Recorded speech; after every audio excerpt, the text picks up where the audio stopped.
Alright, Eternity Girl. So, as I said in my Move the Needle haul video, I probably spent a solid 5 minutes in the store trying to figure out if I wanted to pick this up or not. The writer is, of course, everybody's favorite writer in this community, Mags Visaggio, and I was like, on the one hand, I don't have the burning hatred for Mags Visaggio that a lot of people have, but I also don't especially care about her one way or the other. And ultimately, the reason that I decided to pick this up was because I knew that Diversity in Comics was going to review it. He said he was, and he did. And I don't think that Diversity in Comics is capable of being objective about Mags Visaggio. I think that he just has spent too much of his YouTube career hating on her. I don't think that there's anything that she could do at this point that would give him a positive outlook on her. So I decided to do this video so that if anybody cares, they can get an unvarnished look at this DC Young Animal Eternity Girl series. So the idea behind Young Animal is that it's basically a way for new creators to create new characters or new stories that are outside of DC canon. So even though this is DC Comics, this doesn't have anything to do with, the Justice League or with DC continuity. They do this kind of thing at the back where they give a biography of Caroline Sharp, who used to go by Chrysalis. And you can see that her biography here is that she used to be a overachiever. She ended up getting contacted by this government black ops intelligence thing that was basically connected to whatever universe's superhero team this is. She goes on a special mission to the Middle East, and she ends up getting this hold of this totem that has the powers of an ancient Sumerian goddess, something, a pretty standard thing, kind of like Hawkman, kind of like the original Blue Beetle, but instead of him turning kind of like buff, attractive, powerful superhero, she gets turned into this weird, deformed, ugly thing with blue hair, blue skin. Part of her face is messed up. She doesn't really have feet anymore. She has more like talons. So she doesn't get a cool look. She gets this really ugly look. And her power, she's not even really human anymore. She's basically a sentient waveform. And basically, the book opens with her in therapy. And it turns out that she, for several months, has been trying to kill herself. That she's, approaching middle age. She has done all these things in life, and then the strain of she couldn't take it anymore. I mean, there are people like this. There are people that, they did everything right. They got straight A's in school. They kept pushing themselves and pushing themselves and pushing themselves, and there comes a time when they just burn out. And that's the big problem I think that Diversity in Comics had with this series, is that he likes to say that comics used to be a hobby for happy, healthy people. And this comic is not for happy, healthy people. I'll tell you that straight up. It's for broken people. It's for people that know people like this.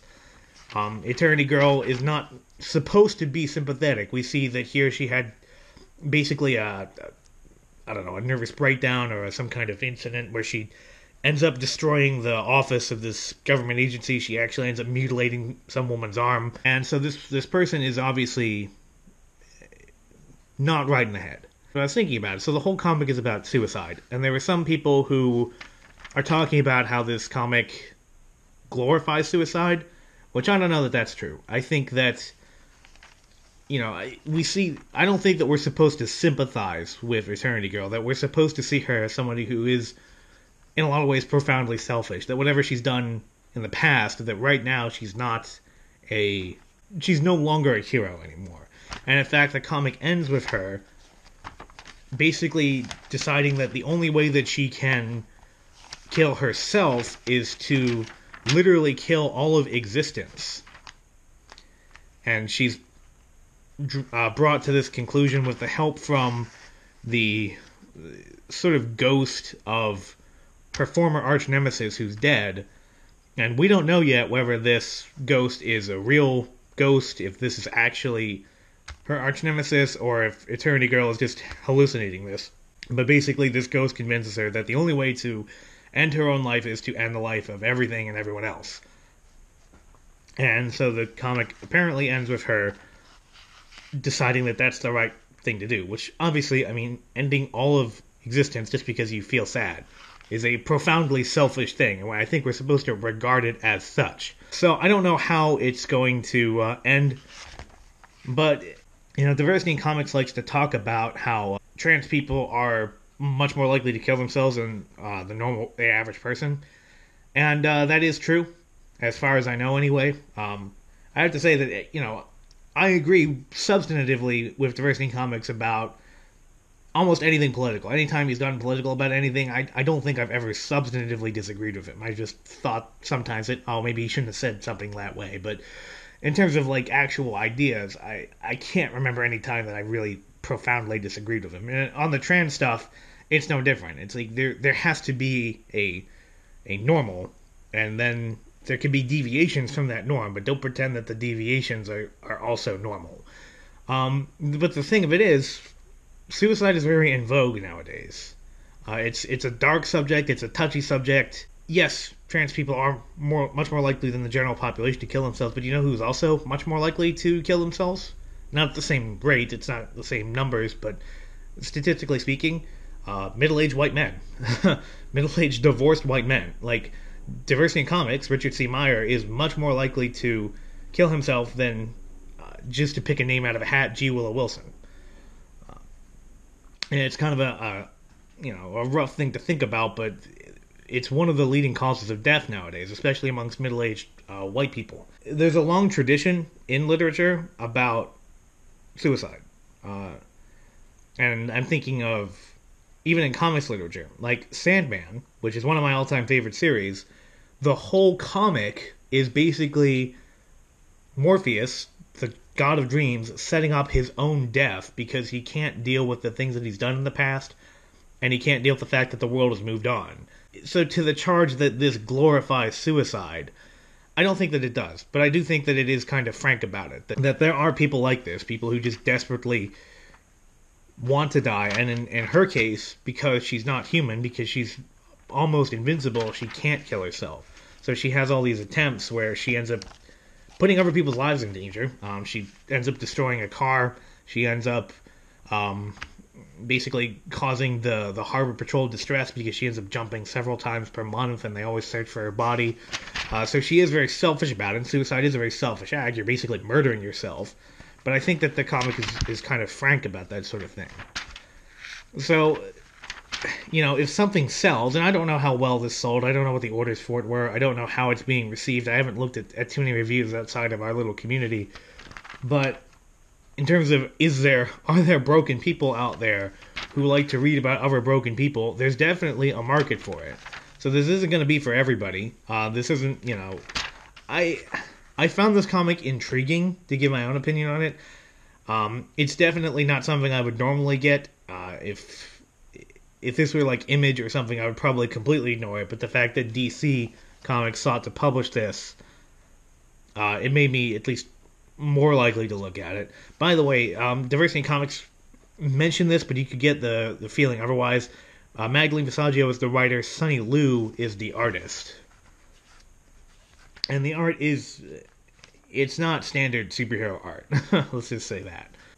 And there's some really intriguing moments like this, and then there's just a lot of moments of like flat angles like this. So it's like, and I think that DC Comics does deserve some credit for at least trying. They're trying something new. They're trying something different. The whole Young Animals thing, like most of it looks so weird.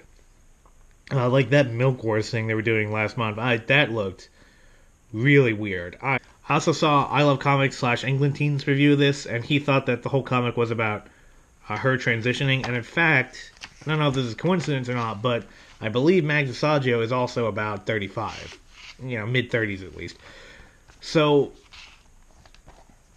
that could be how this ends, that she's going to try and nearly succeed in destroying the universe, and then comes to terms with some kind of new identity that she forges for herself, and then that ends up, reining in these suicidal thoughts that she has.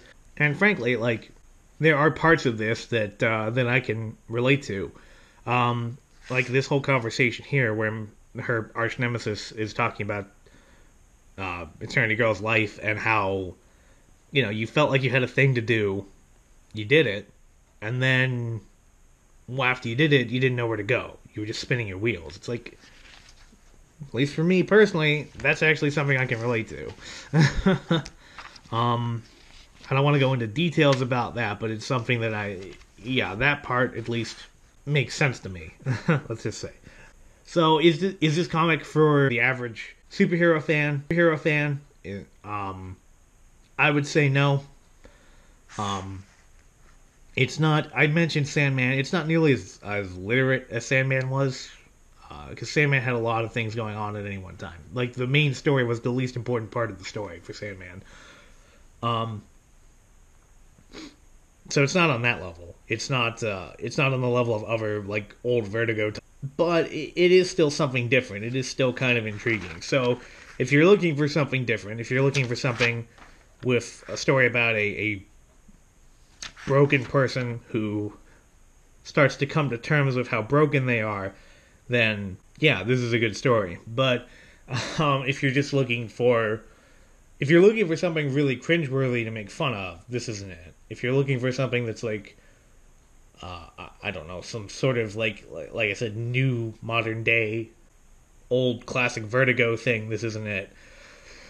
But I would still give it a recommend personally. It's kind of hard to judge by the first issue because it's clearly written. I don't know how long this is supposed to be. I don't think it's supposed to be ongoing.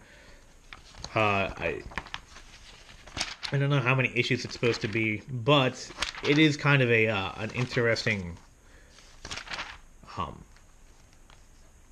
thing, and it's kind of hard to judge it just by the first issue because this one just really more sets the stage than does anything else. Okay, so tell me what you thought. Tell me if you read this. Tell me if you're more inclined to believe Diversity in Comics. Tell me if you're more inclined to believe Eglantine. Like, comment, subscribe. In any case, this is Unranked Chevron signing off.